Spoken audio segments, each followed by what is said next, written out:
If you look at companies in bankruptcy, often you'll find companies that were immensely profitable, yet had no cash. We run across companies all the time which are not operating efficiently, and as a result are either hurting for cash or have more debt than necessary. So, let's talk about the 10 cash flow drivers that can make or break your business. The first driver is your revenue growth percentage. More often than not, growing revenue can create big cash flow problems because when you make a sale, you need to deliver a product which takes time, materials, cash, and other resources. As a result, the faster you grow, the easier it is to put yourself out of business. So, sit down with an advisor and assess how fast your company can afford to grow financially without causing you sleepless nights and a bankruptcy. The second driver is your price change percentage. Many businesses are loath to increase prices, yet their cost of goods sold or labor is often steadily increasing by a few percentage points each year. This creates a tremendous squeeze on margins.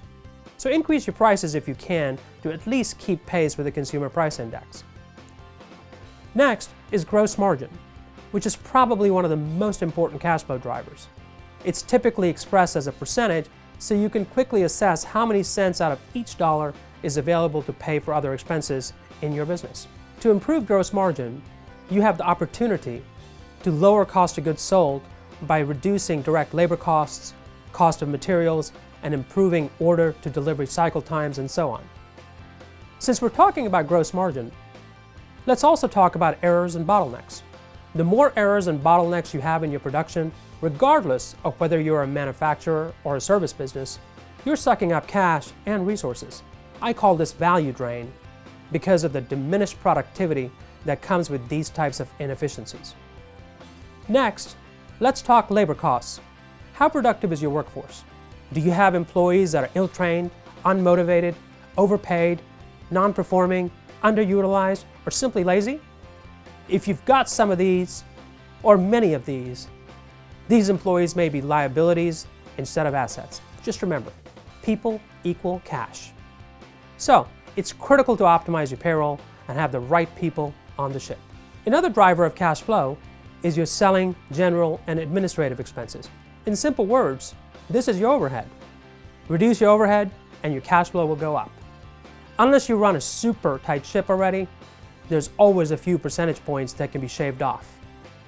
Next up is capital expenditures. When you make a new investment to support or grow the infrastructure of your business, that's called capital expenditure, also known as CapEx. The best way to measure this, in my opinion, is as a percentage of the increase in your actual sales. Let me stop here. Wow, that was a mouthful. Let me simplify that for you. What you must measure is how much of the increase in sales came as a direct result of your CapEx investment.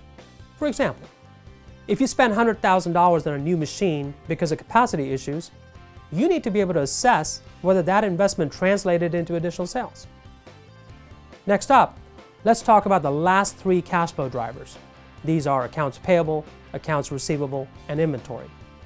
Most businesses look at all 3 of these items in dollar terms, and as a result, that gives them little actionable information. To improve cash flow, it's important that you look at these items in terms of their worth in days. By thinking of these accounts in terms of time, you start to get an entirely different picture. For example, days inventory outstanding signifies how many days it takes your company to turn its inventory into sales. Days sales outstanding tells you how many days of your annual sales are tied up in your accounts receivable from your clients. And days payable outstanding tells you how many days of annual cost of goods sold is being financed by your vendors. By bringing these items into days, it also allows you the opportunity to actually measure change to start improving cash flow. Let me challenge you to the following. Get your team together and lay out a simple cash flow improvement plan. Set a line item target for each cash flow driver with a simple list that goes something like this.